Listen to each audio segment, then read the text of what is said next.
Terrifying medical practices of the past. A shocking look at medical horrors, including bloodletting, lobotomies, and trepanation. Welcome, everyone, to a journey through the darker side of medical history. Today, we're diving into the shocking and often horrifying world of medical practices from centuries past. Imagine a time when doctors relied on guesswork, superstition, and crude tools to treat illnesses. A time when procedures like bloodletting, lobotomies, and even drilling holes into skulls were considered cutting-edge medicine. These practices might sound like something out of a horror movie, but they were very real and often deadly. So, buckle up as we explore some of the most terrifying medical treatments in history. You might just be grateful for modern medicine by the end of this video. 1. Bloodletting, the cure-all that killed. Let's start with one of the most infamous medical practices in history, bloodletting. For over 2,000 years, bloodletting was the go-to treatment for almost every ailment from headaches to the plague. The idea was simple: if someone was sick, it meant their body had too much blood or an imbalance of humors. So, doctors would drain blood to restore balance. But how was it done? Well, there were a few methods. Some doctors used leeches to suck blood directly from the skin.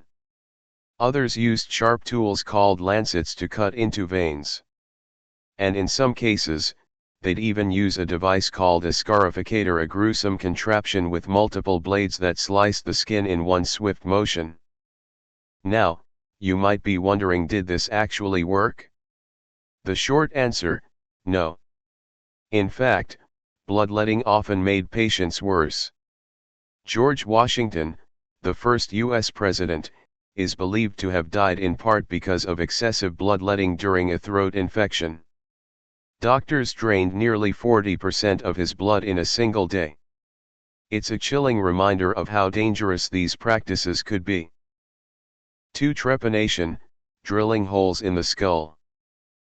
Next up, we have trepanation, one of the oldest surgical procedures in human history. Trepanation involved drilling or scraping a hole into the skull to treat everything from headaches to mental illness. Yes, you heard that right, drilling holes in the head.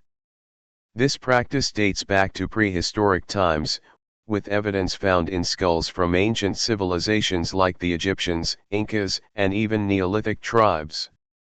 The theory was that opening the skull would release evil spirits or relieve pressure caused by swelling. And believe it or not, some patients actually survived this procedure, though we can only imagine the pain they endured. While trepanation might sound barbaric, it's fascinating to think about how early humans attempted to understand and treat the brain. Thankfully, modern neurosurgery is a far cry from this crude practice. But it's a stark reminder of how far we've come and how desperate people were for a cure. 3. Lobotomies, the ice pick to the brain.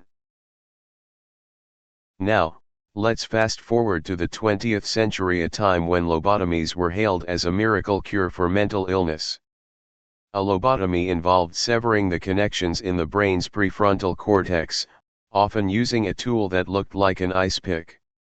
The goal was to calm patients with severe mental disorders, but the results were often catastrophic. The procedure was popularized by Dr. Walter Freeman, who performed thousands of lobotomies in the 1940s and 1950s.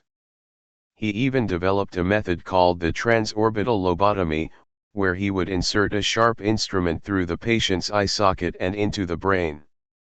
No anesthesia, no precision, just brute force. While some patients did become calmer after the procedure, many were left in a vegetative state, unable to function or care for themselves. One of the most famous cases was Rosemary Kennedy, the sister of President John F. Kennedy, who underwent a lobotomy at the age of 23. She was left permanently disabled and spent the rest of her life in institutions. Thankfully, lobotomies fell out of favor as more humane and effective treatments for mental illness were developed. but the legacy of this practice serves as a chilling reminder of the dangers of medical hubris. For the plague doctor's cure. During the Black Death, plague doctors became an eerie symbol of the times, wandering the streets in their long, dark coats and unsettling bird-like masks. They believed that stuffing aromatic herbs and spices into the beak of their masks would help purify the air and protect them from the deadly disease. These physicians, though well-intentioned, had little understanding of germs or how the plague actually spread. Some of their so-called treatments were just as bizarre as their outfits. They recommended rubbing raw onions or even dead animals on the swollen buboes of the infected. Others prescribed drinking mercury or bathing in human urine, believing these extreme measures could drive out the sickness. Unsurprisingly, none of these cures worked. Instead, they often worsened the condition of already suffering patients. And yet, despite their ineffective methods, plague doctors remained a grim fixture of medieval society, offering false hope in a time of desperation. 5. Cocaine and heroin as medicine. Believe it or not, cocaine was once marketed as an effective cough syrup, while heroin was widely used as a painkiller for all sorts of ailments. These highly addictive substances were not just for adults, many children's medicines contained them too. In the late 19th and early 20th centuries, doctors even prescribed cocaine for toothaches, claiming it numbed the pain instantly. Morphine was given to teething babies to soothe their discomfort, despite its dangerously addictive properties. At the time, no one fully understood the long-term effects of these drugs, and they were considered safe and miraculous treatments.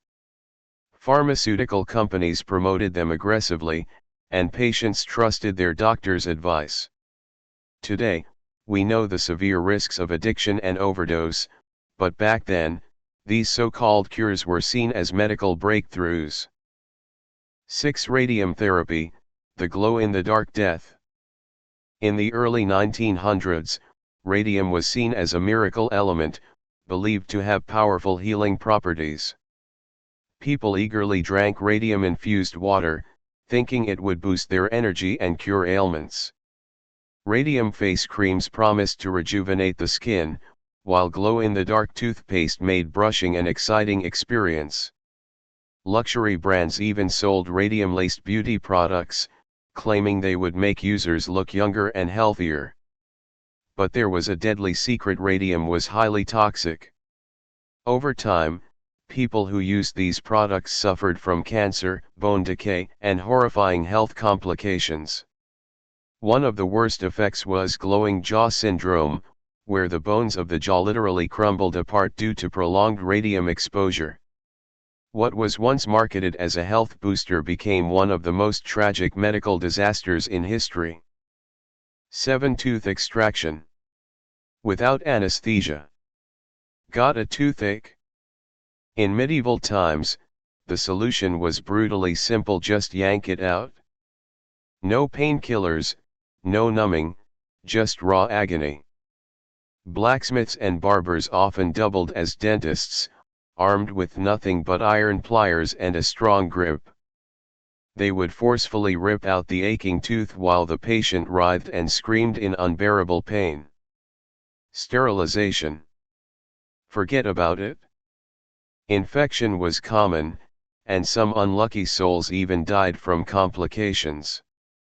And if you were really unfortunate, they might pull the wrong tooth, leaving you in even worse shape than before. It was a time when dental care was more torture than treatment, and every visit to the dentist was a gamble with your life. 8. Snake oil and other fake cures. Ever heard the term snake oil salesman? It originates from the Wild West, where cunning con artists traveled from town to town, selling so-called miracle cures that promised to heal everything from headaches to tuberculosis. These potions were often nothing more than alcohol, opium, or a mix of random, dangerous chemicals. With flashy demonstrations and bold claims, these fraudsters convinced desperate people to spend their hard-earned money on useless remedies. Many believed they were finally getting relief, only to realize they had been tricked. Some experienced severe side effects, while others even died from poisoning, all because of false hope and deception. This dark chapter in history led to stricter medicine regulations, but the phrase snake oil salesman still serves as a warning against modern-day scams and fake cures. Other terrifying practices. Of course, bloodletting, trepanation, and lobotomies are just the tip of the iceberg when it comes to terrifying medical practices. Let's take a quick look at a few others. 1. Radium water. In the early 1900s, people believed that drinking water laced with radium could cure everything from arthritis to impotence. Spoiler alert, it caused radiation poisoning and cancer. 2. Mercury treatments. Mercury was once used to treat syphilis, despite being highly toxic. Patients often died from mercury poisoning before the disease could kill them. 3. Heroin as medicine. In the late 1800s, heroin was marketed as a safe cough suppressant and painkiller. It wasn't long before its addictive properties became apparent. As we wrap up this journey through the terrifying medical practices of the past, it's hard not to feel a sense of gratitude for modern medicine. While these treatments might seem barbaric today, they were often born out of a genuine desire to heal and understand the human body. But they also serve as a cautionary tale, a reminder of the importance of scientific rigor, ethical standards, and humility in the face of the unknown. After all, who knows what future generations will think of the medical practices we consider cutting edge today. Thanks for joining me on this chilling exploration of medical history. If you enjoyed this video, don't forget to like, share, and subscribe for more fascinating and sometimes terrifying content. And let me know in the comments, which of these practices shocked you the most. Until next time, stay curious and stay healthy.